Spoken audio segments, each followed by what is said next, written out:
अखंडमंडलाकारं व्याप्तं येन चराचरं तत्पदं दर्शितं येन तस्मै श्रीगुरुवे नमः।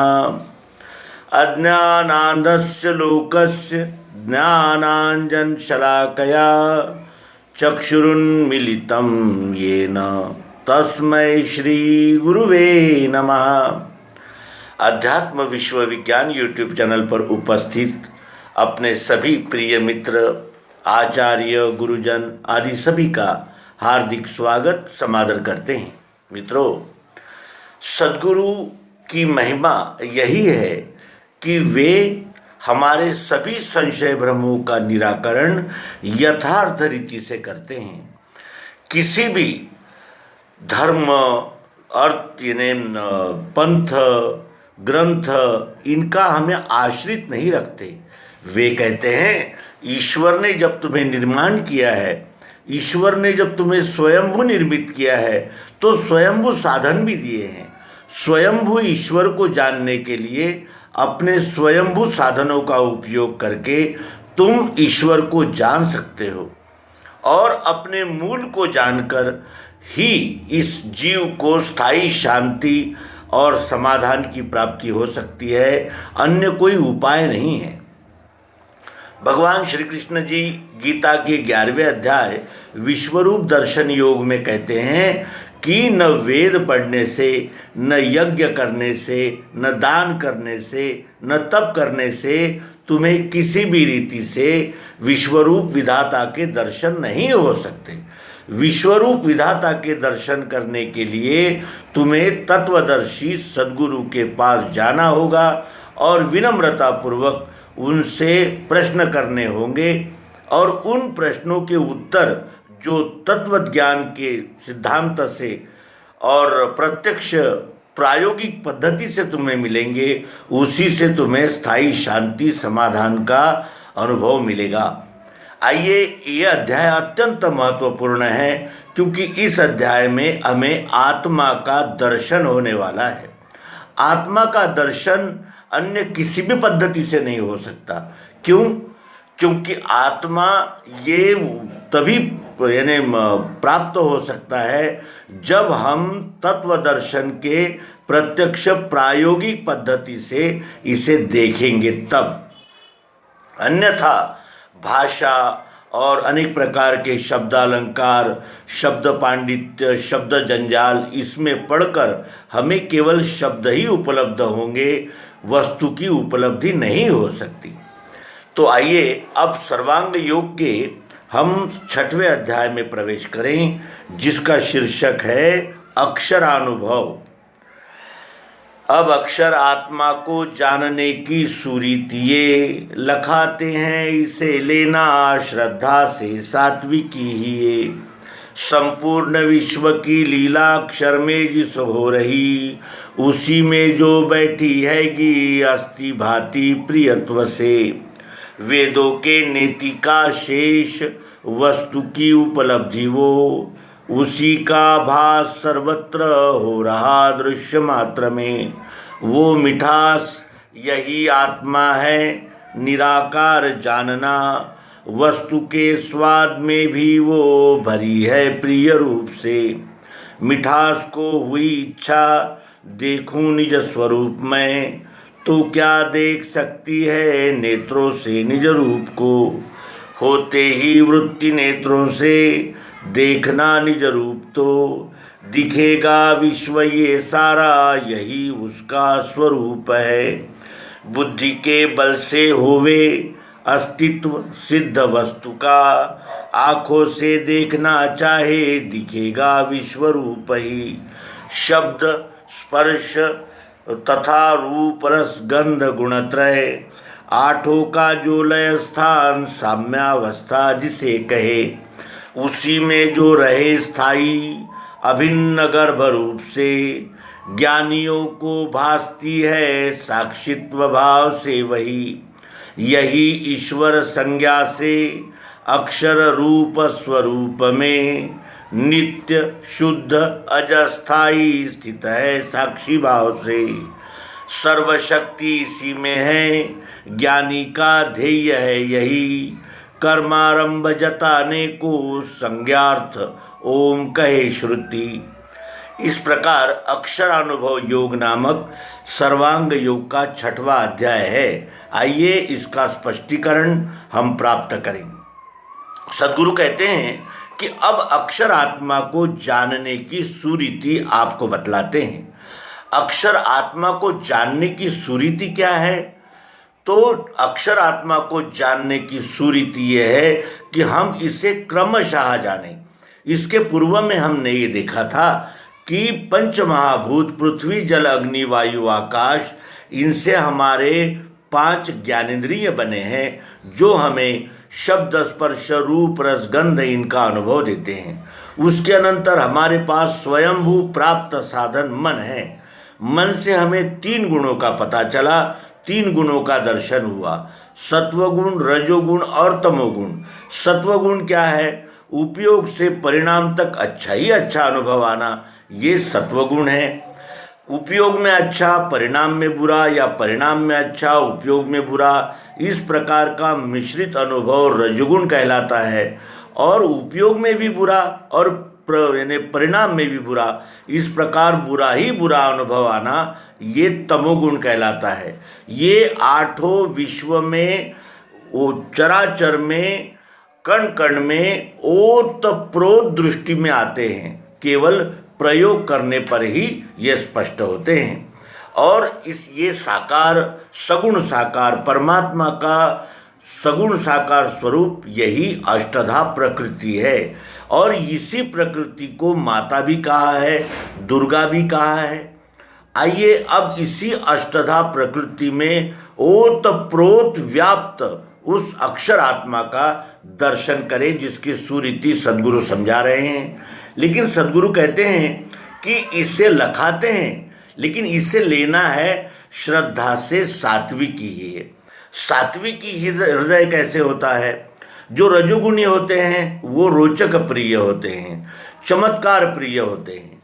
जो तमोगुणी होते हैं वो मनमाना अर्थ कर लेते हैं, वो यानी जैसा बताया गया वैसे ही वो सत्य है ये मान लेते हैं। उनके लिए कुछ भी असत्य नहीं होता। क्यों? क्योंकि वो भयानक प्रिय होते हैं और अज्ञानी होते हैं। लेकिन सात्विक जब तक अनुभव में ना आए, अनुभव की कसौटी पर कसना ही सात्विकता कहलाती है। और श्रद्धा रखकर सात्विक हृदय से इस बोध को ग्रहण करना है। श्रद्धा किसे कहते हैं? श्रद्धा कहते हैं जिस बात को जानने के लिए हम जा रहे हैं उसके प्रति संकल्पित होना, यानी टारगेटेड अपनी बुद्धि को, टारगेटेड अपने मन को और टारगेटेड अपनी दृष्टि को रखकर सत्य का यानी साक्षात्कार कर लेना, उसे ही श्रद्धा कहते हैं। इस प्रकार सद्गुरु कहते हैं कि अब अक्षरात्मा को जानने की सुरीति ये लखाते हैं, इसे लेना श्रद्धा से, सात्विक ही है। लखाते हैं का अर्थ है प्रत्यक्ष दिखाते हैं, केवल कहते नहीं हैं, तो प्रत्यक्ष दिखाते हैं। इसे श्रद्धा से, सात्विक हृदय से, यानी सात्विक अंतःकरण से आप जानो, समझो। संपूर्ण विश्व की लीला अक्षर में जिस हो रही, ये संपूर्ण विश्व की लीला किस में हो रही है? अक्षर में हो रही है, जो अष्टधा है। और उसी में जो बैठी हैगी अस्ति भाति प्रियत्व से, ये सतत रूपांतरण होने वाले क्षर में जो बैठी है, यानी स्थायी रूप से उपस्थित है ही। किस तरह? अस्ति यानी है, भाति यानी दिखती है। और किस तरह दिखती है? तो प्रिय रूप से दिखती है। इस विश्व का एक एक कण प्रिय है। प्रिय न हो ऐसी वस्तु ही इस विश्व में उपस्थित नहीं है। और ये अस्ति भाति प्रियत्व रूप से है, दिखती है वस्तु, दिखती है। और किस तरह? प्रिय रूप से दिखती है। यहाँ क्या अप्रिय है? कुछ भी नहीं। ये संपूर्ण विश्व ही प्रियत्व का ही स्वरूप है। और वो प्रियत्व यही आत्मा है जो निराकार है। निराकार शब्द के विषय में भी हमें भ्रम हो गया है। हम निराकार का अर्थ ये जान लेते हैं कि जिसका कोई आकार ही नहीं है। ऐसा नहीं है। निराकार का अर्थ है निरे निरे आकारों में उपस्थित है वो प्रियत्व। यहाँ इस आकार में प्रियत्व है, यहाँ इस आकार में प्रियत्व है, यहाँ इस आकार में प्रियत्व है, यहाँ इस आकार में, यानी अनंत आकारों प्रकारों में जो एक प्रियत्व ही उपस्थित है उसे ही आत्मा कहते हैं। संपूर्ण विश्व की लीला अक्षर में जिस हो रही, उसी में जो बैठी हैगी अस्थि भांति प्रियत्व से। यहाँ इसमें प्रियत्व है, इसके कितने भी टुकड़े कर लिए जाएं, लेकिन इसमें प्रियत्व रहेगा ही, यानी मिठास रहेगी ही। उस प्रकार इस वस्तु के भी कितने भी टुकड़े कर दिए जाएंगे, लेकिन कांच अपनी फैक्ट्री में जाकर फिर नया आकार धारण कर लेगा। ये जो धातुओं के पार्ट्स लगे हैं ये भी अपने फैक्ट्री में जाकर फिर नया आकार धारण कर लेंगे। यानी इसका वर्तमान स्वरूप बदल जाने पर भी जो कायम रहती है वो प्रियत्व, उसका कभी नाश होता ही नहीं। चाहे कितने भी रूपांतरण हो जाए लेकिन कभी उसका नाश नहीं होता, उसे आत्मा कहते हैं। और ये वेदों के नीति का शेष है। वेदों ने अंत में क्या कहा? नेति नेति, इतना ही नहीं, इतना ही नहीं, इतना ही नहीं। ये वेदों का अंतिम घोष है कि नेति कहते हैं वेद, इतना ही नहीं, न इति। लेकिन वस्तु की उपलब्धि कब होती है? जब हम प्रत्यक्ष रूप से प्रायोगिक पद्धति से उस विचार को, उस यानी वस्तु को, उसके स्थायी स्वरूप को जान लेते हैं, तब वस्तु की उपलब्धि हो जाती है। वस्तु की उपलब्धि तभी होती है जब हम शब्दों पर विश्वास न करते हुए शब्दों का प्रत्यक्ष लक्ष्यार्थ प्राप्त करते हैं, तभी हमारा समाधान होता है। इसलिए यहाँ कहते हैं कि वेदों के नेति का शेष वस्तु की उपलब्धि वो, उसी का भास सर्वत्र हो रहा दृश्य मात्र में। संपूर्ण दृश्य में प्रियत्व का ही भास हो रहा है। वो मिठास यही आत्मा है, निराकार जानना। इसमें खाने की मिठास है, इसमें देखने की मिठास है, इसमें सांस लेने की मिठास है, इसमें पहनने की मिठास है, इस कैमरे में दिखाने की मिठास है, इस माइक में आवाज़ को बुलंद करने की मिठास है, इस यानी लाइट में प्रकाश देने की मिठास है। वो मिठास यही आत्मा है, निराकार जानना। निरे निरे आकारों में व्यक्त होने वाला वो प्रियत्व यही आत्मा है। ये जानना सुनकर इसका बोध नहीं हो सकता, अनुभव लेने पर ही इसका बोध हो सकता है। वो मिठास यही आत्मा है, निराकार जानना। वस्तु के स्वाद में भी वो भरी है प्रिय रूप से, और इसका तत्काल अनुभव वस्तु के स्वाद में भी वो भरी है प्रिय रूप से। वस्तु के स्वाद में, अब यहाँ इसका स्वाद हम जीभ से लेते हैं तो इसका स्वाद आँखों से लेते हैं, है ना। तो इस प्रकार कहते हैं सद्गुरु कि वस्तु के स्वाद में भी वो भरी है प्रिय रूप से। अब इस आत्मा का दर्शन कैसे होता है और उसका स्वरूप क्या है, इसके विषय में मार्गदर्शन करते हुए सद्गुरु बोध देते हैं कि मिठास को हुई इच्छा देखूं निज स्वरूप में। अगर मिठास अपने आप को देखने की इच्छा करेगी, अगर इसमें की मिठास अपने को देखने की इच्छा करेगी, तो क्या वो स्वतंत्र रूप से दिख सकती है? जब भी इसमें की मिठास देखने की इच्छा होगी तो हमें ये ढेला ही दिखेगा। और इसमें की देखने की मिठास अगर हमें अनुभव में लाना है तो हमें इस आकार में ही देखने की मिठास मिलेगी। वस्तु को छोड़कर उसका स्वभाव नहीं रह सकता, और इसीलिए जब भी वस्तु उपलब्ध होगी तो वो यानी साकार के साथ ही वो निराकार प्रियत्व उपस्थित होगा, उसके अलावा उपस्थित नहीं हो सकता, किसी भी रीति से नहीं हो सकता है। इसलिए सद्गुरु दर्शाते हैं कि मिठास को हुई इच्छा देखूं निज स्वरूप में, तो क्या देख सकती है नेत्रों से निज रूप को। नेत्रों से अपने निज रूप को देख सकती है मिठास? नहीं देख सकती। क्यों? क्योंकि वो आकार सहित साकार सहित निराकार होता है। बगैर साकार के निराकार मिठास नहीं रह सकती, और बगैर निराकार मिठास से वस्तु का अस्तित्व ही नहीं हो सकता। इस वस्तु का अस्तित्व क्या है? मिठास। मिठास को छोड़कर क्या ये वस्तु उपलब्ध हो सकती है? और बगैर वस्तु को उपलब्ध हुए वो मिठास हमें प्राप्त हो सकती है? नहीं हो सकती। इसीलिए सद्गुरु कहते हैं कि मिठास को हुई इच्छा देखूं निज स्वरूप में, तो क्या देख सकती है नेत्रों से निज रूप को। होते ही वृत्ति नेत्रों से देखना निज रूप, तो दिखेगा विश्व ये सारा, यही उसका स्वरूप है। उस मिठास का प्रियत्व का स्वरूप ही ये संपूर्ण विश्व है। मिठास को छोड़कर एक भी कण नहीं है यहाँ। सर्वत्र मिठास का ही दर्शन हमें वस्तुओं के रूप में होता है। बुद्धि के बल से होवे अस्तित्व सिद्ध वस्तु का अस्तित्व किससे सिद्ध होता है? बुद्धि से सिद्ध होता है। इंद्रियों से हमें शब्द स्पर्श रूप रस गंध का अनुभव आता है। मन से हमें सत्वगुण रजोगुण तमोगुण का अनुभव आता है।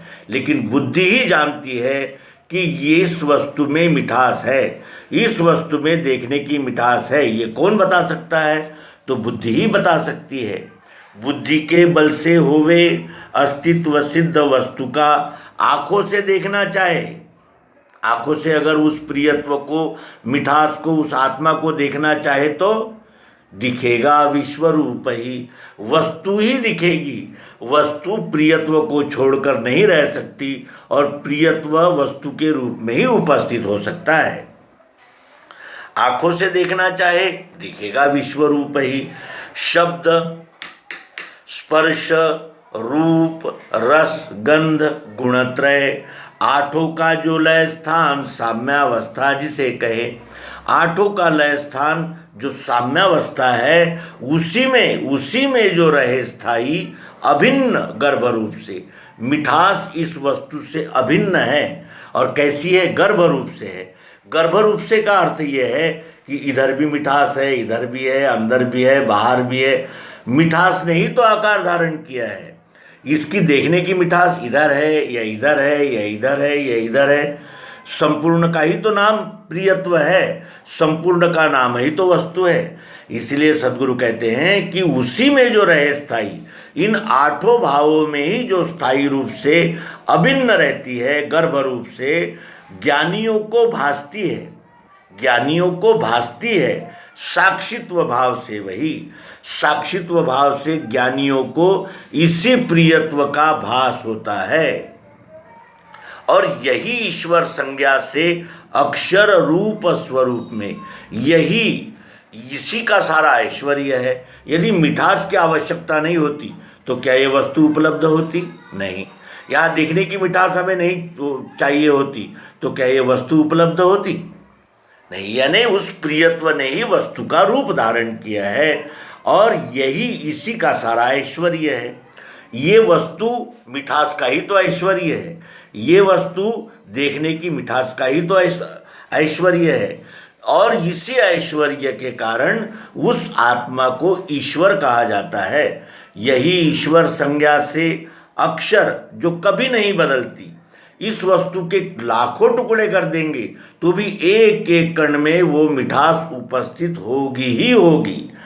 अक्षर रूप स्वरूप में वो अक्षर यानी कभी न बदलने वाला जो मिठास प्रियत्व भाव है, वो स्वरूप में कैसा है? नित्य है, शुद्ध है, अजय है, स्थायी है, और स्थित है साक्षी भाव से। साक्षी भाव से मिठास इस वस्तु में उपस्थित है ही है। इस वस्तु में है, इस वस्तु में है। यच्चा व सृष्टि में एक एक कण में उस मिठास की ही उपस्थिति है। और सर्वशक्ति इसी में है।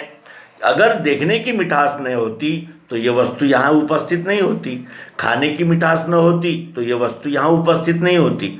सर्वशक्ति किसमें है? उस प्रियत्व में ही सर्वशक्ति है। और ज्ञानी का ध्येय है यही। ज्ञानी भी इसी अक्षर आत्मा का दर्शन करना चाहते हैं, देखना चाहते हैं, जानना चाहते हैं। ये ज्ञानियों का ध्येय है। उस आत्मा का दर्शन करना।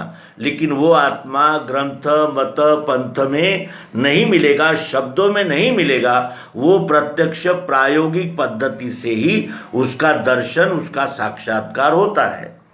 कर्मारंभ जताने को संज्ञार्थ ओम कहे श्रुति। और इसी आत्मा का यानी स्मरण करने के लिए प्रत्येक कर्म में संज्ञार्थ श्रुतियों ने क्या कहा? ओम।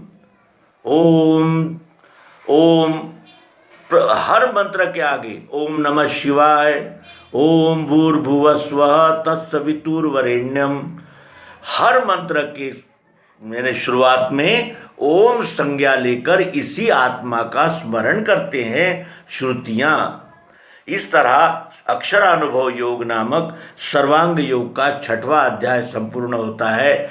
इस अध्याय में हम उस निराकार आत्मा का साकार वस्तु और निराकार आत्मा, इन दोनों का एकत्व रूप से अनुभव लिया है। साकार और निराकार ये दो अलग अलग भाव नहीं हैं। निराकार मिठास साकार आकार के बगैर नहीं रह सकती, और बगैर आकार के मिठास का भी हमें उपलब्धि नहीं हो सकती। इस प्रकार का अनुभव यहाँ अक्षरानुभव योग नामक सर्वांग योग के 6वें अध्याय में हमें प्राप्त होता है। और यही सारे विश्व के मत पंथ संप्रदाय इसी उहापोह में लगे हैं कि वस्तु साकार है या निराकार है। वस्तु साकार है तो साकारवादी हो गए जो सगुणवादी है, और जो निराकारवादी है वो अपने आप को निराकार का उपासक मानते हैं। तो क्या बगैर साकार के निराकार मिठास उपलब्ध हो जाएगी? और बगैर यानी निराकार से यानी निराकार मिठास जो सर्वाकार है, उसके बगैर क्या ये वस्तु उपलब्ध हो सकती है? नहीं हो सकती। ये दोनों अलग अलग हो ही नहीं सकते। और यदि ये दोनों को अलग अलग करने का प्रयास किया जाए तो भी इस वस्तु के एक एक कण में जो उपस्थित मिठास है उस आकार को छोड़ नहीं सकती, और बगैर निराकार मिठास के एक कण भी उपलब्ध नहीं हो सकता। इस प्रकार वो आत्मा और ये प्रकृति, आत्मा को पुरुष भी कहते हैं, ईश्वर भी कहते हैं, और इन दोनों का मेल ही वस्तु में हो जाता है। ये बोध हमें सद्गुरु के प्रत्यक्ष प्रायोगिक पद्धति से इस तत्व दर्शन के द्वारा हो जाता है। आगामी अंक में हम साकार और निराकार का एकत्व किस तरह होता है और नाम में इन दोनों भावों का लय किस प्रकार होता है, इसका अनुभव प्राप्त करेंगे। आप सभी से अनुरोध है कि आप क्रमशः इस अनुभव को ग्रहण करें और जानत तुम्ही होई जाई विश्वरूप विधाता के दर्शन करके हम अपने सभी संशय भ्रमों से मुक्ति पाएंगे। और मुमुक्षु की जो इच्छा थी स्थायी समाधान पाने की, जब तक हमारे सभी संशय भ्रम समाप्त नहीं होते तब तक हमें स्थायी समाधान की प्राप्ति नहीं हो सकती। इसलिए इन अंकों को हम क्रमशः जानें, समझें और अपनी प्रतिक्रियाएं कमेंट बॉक्स में देकर हमारा उत्साहवर्धन करें। इसी प्रार्थना के साथ नर्मदे हर सद्गुरु भगवान की जय।